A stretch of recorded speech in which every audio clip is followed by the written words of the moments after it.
Welcome to Maya's kitchen. இன்னைக்கு ரொம்ப ஈஸியா, அதே நேரத்துல ரொம்பவே டேஸ்டியா, சீக்கிரமா செய்யக்கூடிய கர்நாடகா ஸ்பெஷல் மதுர் வடை எப்படி செய்யலாம்னு செஞ்சு காமிக்க போறேன். இது பார்த்தீங்கன்னா, நீங்க டீ டைம் ஸ்நாக்காவும் எடுத்துக்கலாம். அதே நேரத்துல பிரேக்ஃபாஸ்ட்டாவும் எடுத்துக்கலாம். ரொம்ப நல்லா இருக்கும். வாங்க எப்படி செய்யலாம்னு பார்க்கலாம்.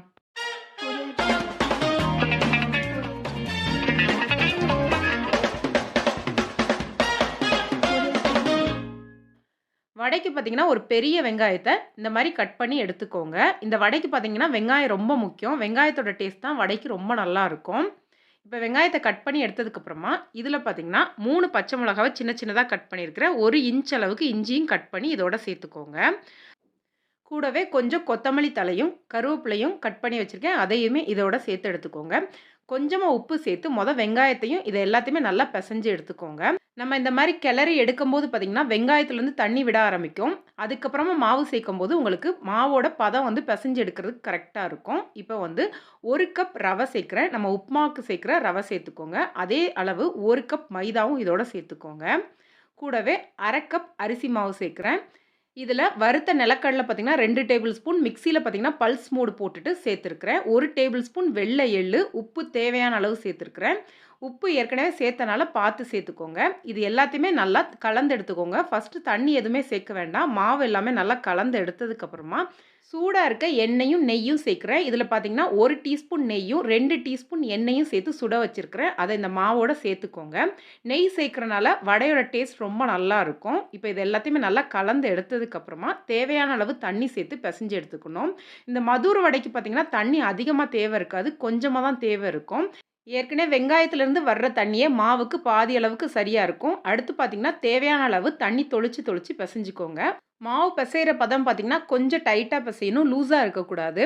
அதே மாரி தண்ணி இதுக்கு அதிகமா தேவைப்படாது. கொஞ்சம் கொஞ்சமா தொளிச்சு பெசஞ்சிங்கனாலே உங்களுக்கு சரியா இந்த பதத்துக்கு வர ஆரம்பிச்சுரும். இப்போ மாவு எல்லாமே தயாரா இருக்குது. இந்த அளவுக்கு பெசஞ்சு ரெடி பண்ணி எடுத்துக்கோங்க.